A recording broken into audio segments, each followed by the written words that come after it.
ভালো লাভই হয় পুষতে পারি। আপনি শিখছিলেন কিভাবে ভেড়া পালন? এই ভেড়া ছাগল কিনি সারি সাপে কাটি, এখানে আসি সারি খালি সাপে কাটি। তার কাছে মেয়ে গড় গেদা হয়েছে, তার কাছে জাল পুরো ভেড়া বাঁচতে চাইছে। ছাগল তো সব মরি মরেই যাচ্ছে। একটা ভেড়া পুষার শখ আছে একবার, গরু পিছু সাপে কাটি খাইলি আর ভেড়া ছাগলও মরে গেল, একটা ভেড়া কিনি। 4,000 টাকা দিয়ে ভেড়া কিনলাম, আর 4,500 টাকা দাম চাইল, আর 500 টাকা চাইল দিলাম। সেই চাইল দিয়ে আস্তে আস্তে দিয়ে 70 দিন ও আরেই থাকছি।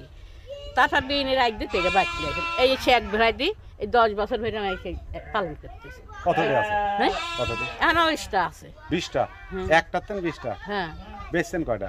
বেচা ঠিক নেই, বছরে বছরে এবার লাতিনের বিহতে একটা বেচেছি, আর 4 বেচেছি, ডাক্তারের বাড়ি দিচ্ছি বেশি। একটা থেকে এত ভেড়া হয়? হ্যাঁ। কিভাবে? কিভাবে না, ও বছরে 2 দিন দেয়, 3 দিন দেয়। লাভ আছে ভেড়া? লাভ নেই, তেমনি ভেড়া পুষতে। ছাগল পালতে বেশি লাভ? ছাগল বছরে 2 দিন আর 3 দিন ঝাড়বি না।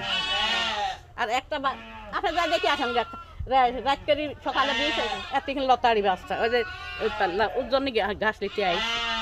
তাহলে সংসার খুব ভালোই চলে ভেড়া পালি? এই সংসারে দিলে ভালোই চল, সংসারের দিকে লাগতো না, আর তো চলা লাগবে। ওই একটা হাত কেউ দিবি না, এই যে ভালো চলতেছে। ওই গাড়ি ধরেন যে আমার বাপ দাদার আমাদের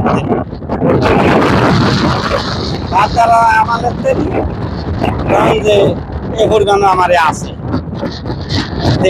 ইনশাল্লাহ খুব ভালোই আছে। তা আমার ধরেন যে 30 বছর তো হয়। সিজন এক সিজনে 1 লাখ টাকা, হয়তো 1,10,20 আসবে, হয়তো 80,000 আসলে, 1,20,000 আসলে এইভাবে আসবে।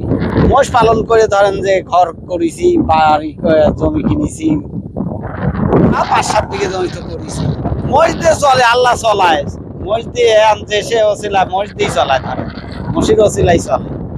আমরা মাঠে ধরেন যে গ্রামে বই, আর ওই একটু বাইরে যাই খুব কম, এবার আর যাই নাই।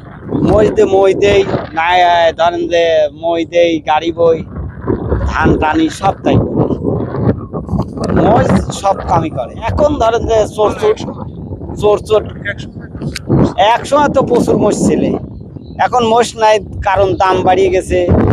ধরেন যে চোরকার আমদানি বেশি হয়েছে, এই কারণেই মোষ নাই। ধরেন যে গোয়ালি বাইতে থলি মোষ ফসালে চলে যাচ্ছে।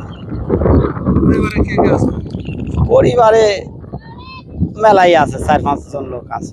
স্বপ্ন কি আর স্বপ্ন, এখন যা বাড়ি করেছি, জমি লাগাইছি, এখন সাল ফাল বিয়ে শাদি দিয়ে শেষ করলেই শেষ হয়। মোষ পালন করে আল্লাহ খুব সংসার ভালো চলাচল। কি আর হজে যাওয়া বাকি আছে, হ্যাঁ হজে আল্লাহ নিলে তো যাই লাগবে। মোষ পালন করে আন একটা লাস্টের শখ হজে যাওয়া, এই তো সিদ্ধ অবিরাম।